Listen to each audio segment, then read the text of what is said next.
We've been together for more than 13 years before we got married. So everybody keeps asking, what is different, what is different? The only thing that is different is that I live with him now. Otherwise, there's nothing really that's different. Diya's wedding was officiated by a priestess. So I remember seeing that, and that's when I realized, I said, oh, this also can be done. I hadn't thought of it then. हमको ना सब यही बोलते थे कि the bride and groom always get very tired and you will be very tired. But I loved that Vishank and I, we have enjoyed our wedding. We've had a lot of fun. We've sung songs, we have danced, we've eaten a lot of food, we've enjoyed our drink. I remember a lot of people being like, oh, now she's doing this when I moved to acting out of my universe of YouTube.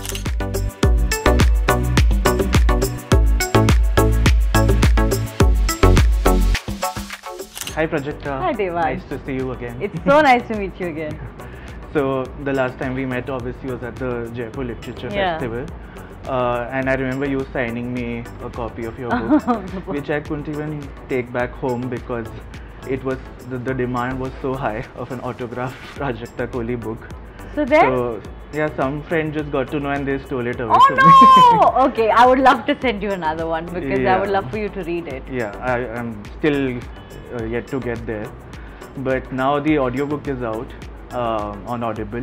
So I want to ask you, how different, refreshing or tough was it to relive the entire experience of recording it in your own voice? I think for me, when we started planning the audiobook, I was very confused as to how I want to go about it, because there's never a right or a wrong way to go with something like this, right?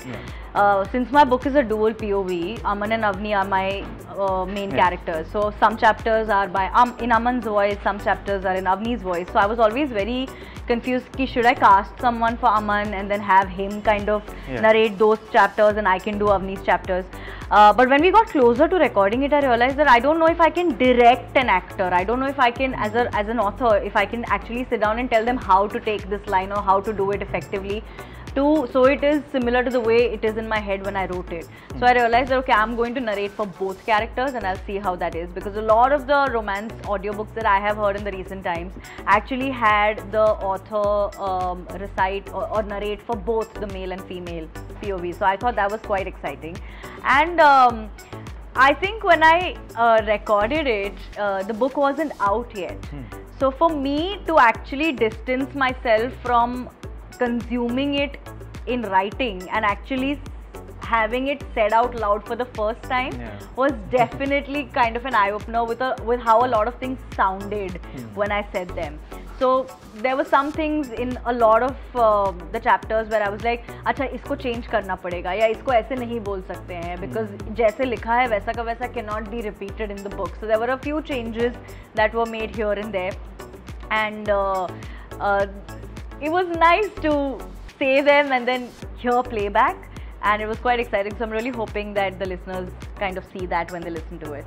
Yeah, I mean, it's really interesting to record a dual POV in your own voice, especially because you told me that you were also writing differently for Avni and Aman, as in sometimes you would write for Avni and say that no, this is more like Aman, and then you would correct that. Did that happen while you were recording also? Did you figure out like different voices for them, or did you 100%, yeah. I think we had to look for a personality that comes off beyond just thoughts, because that's what happened when the manuscript was in work. So the good thing was that when we were recording the audiobook, I had a bound script where I knew exactly where it begins and where it ends, and there were no changes that were to be made. It was edited, it was ready to go into it was already in publishing at that point. So when I did start recording, the first couple of chapters are just Avni. So I realized that, okay, this is easy, because for me, I have taken a lot of me when it came to writing Avni. So a few changes that I made was that obviously Avni's voice is a lot more high-pitched and Aman's is a little lower. He'll speak a little slower than she does. She speaks really fast, and her reactions are a lot more animated than his are. He's a lot more monotonous when it comes to emoting. He takes a lot more pauses and stuff like that. But again, since it's my first audiobook, I kind of tried to figure it out on the go. And I would like to say this, that I recorded this in Mantra Studio, and I am so grateful that I did, because Mantra has been someone that I've been following as a radio jockey and then as a voice artist and artist in general for a really long time. I did a few projects with Audible which were with him, which he directed, and that also helped me a lot in quickly reaching that point in the performance where I was like, okay, this is how I can differentiate. So I'm very grateful. No, also I remember that you feeling it that a lot of your YouTube audience aren't really voracious readers like you. So, do you think the audiobook would be like a ideal bridge for that for them? 100%. I mean, I know it did that for me. Yeah. I didn't expect to enjoy an audiobook as much as I did. The first audiobook I ever heard on Audible, actually the first audiobook I ever heard was The Silent Patient. And I'm not a murder mystery fan. Like, I'll never seek a murder mystery out. I was with my best friends. We were in California. We were driving from San Jose to Bodega Bay. It was a long drive, and my best friend was like, "Listen, do you want to listen to this book?" I was like, "What is it?" He's like, "It's a murder mystery." I said, "I don't know." He's like, "Sun le, gaadi mein hi baithe hain, what to do?" And I remember the experience being so immersive, and I didn't expect that to come to me through an audiobook because I'm very snobbish about my reading. But I'm like, no, I have to read it, and I kept thinking that no, I read very fast, so this audiobook is slow. And he's like, that's okay, we'll put it to 2x and you can listen to it like that. So that experience of feeling a story differently was very exciting for me. So that was the first of the many audiobooks that I heard after that. Yeah. So is a film adaptation the next organic step? I mean, I would like to be very hopeful about it. 100%. Why not? I would love for that to happen. But we're taking baby steps right now. I'm trying to figure life out. I'm sure you've already visualized it. 100%. Yeah. When I was writing it. You're in the movie. Of course I am.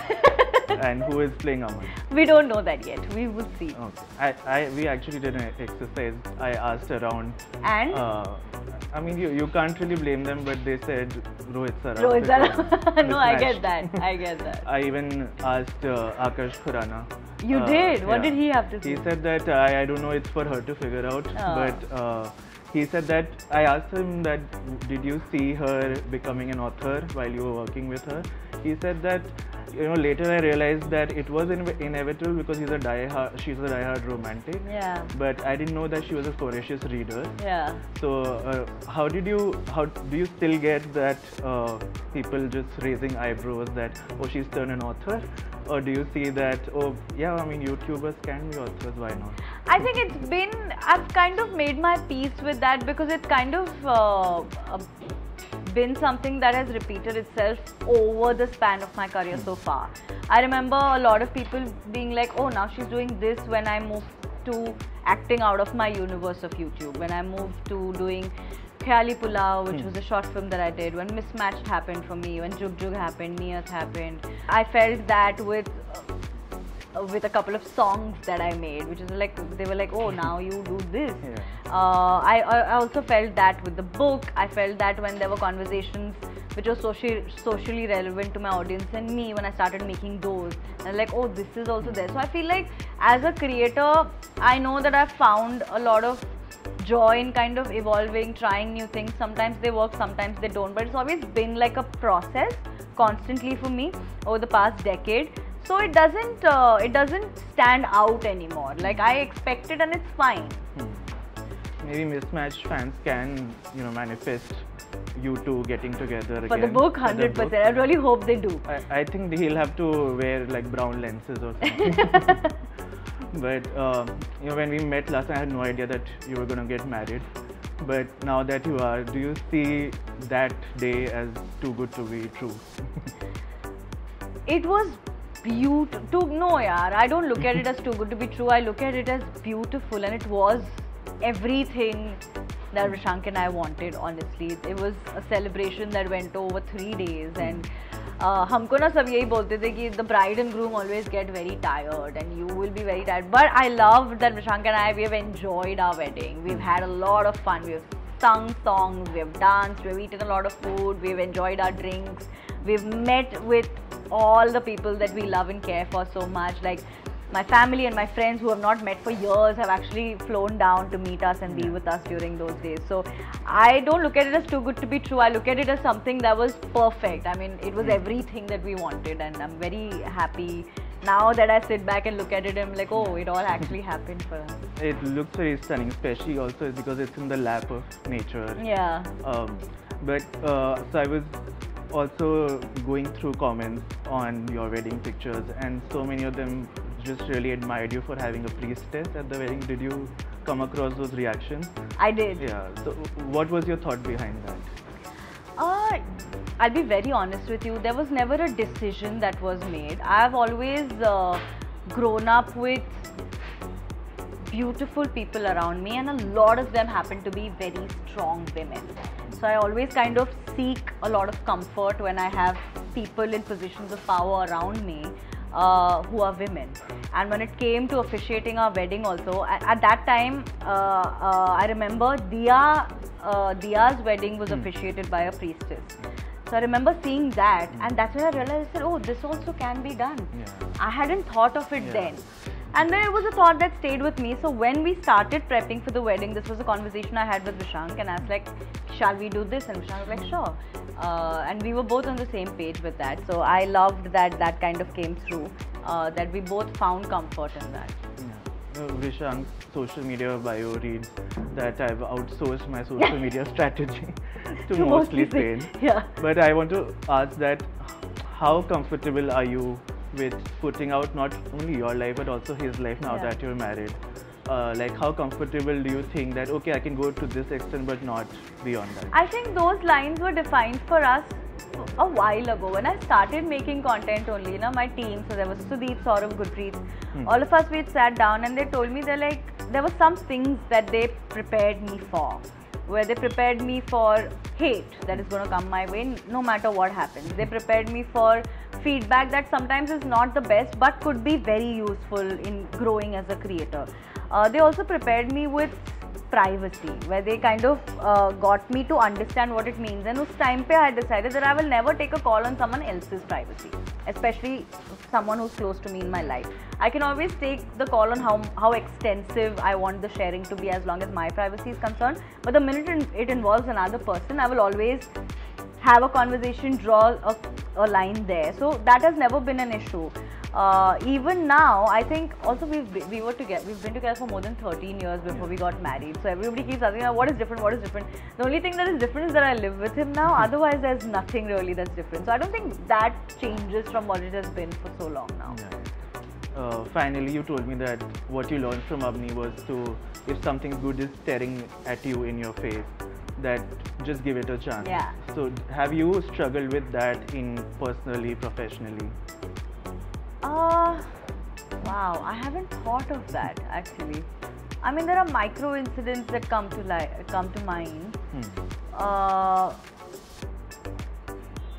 But I think the taking chances bit of it, I definitely relate to. Over the past decade, when it comes to work, or in general, the past 31 years of my life that I've lived, there have been multiple moments where I've chosen to take the chance rather than play safe every single time. And I've either come out winning or I've come out with a lesson. So winning both ways. So yeah, a little bit I relate to that.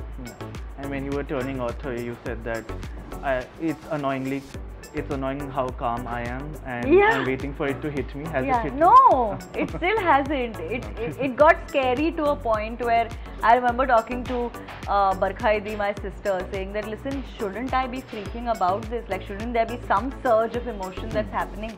I don't know. And she was like, feel it all, whatever. Even the lack of it, you should feel right now. So maybe someday it will hit and then we'll know. Maybe when now the audiobook is out, maybe. Hopefully then, yes. Thank you so much for your time. Thank you, Devang. Thank you so much.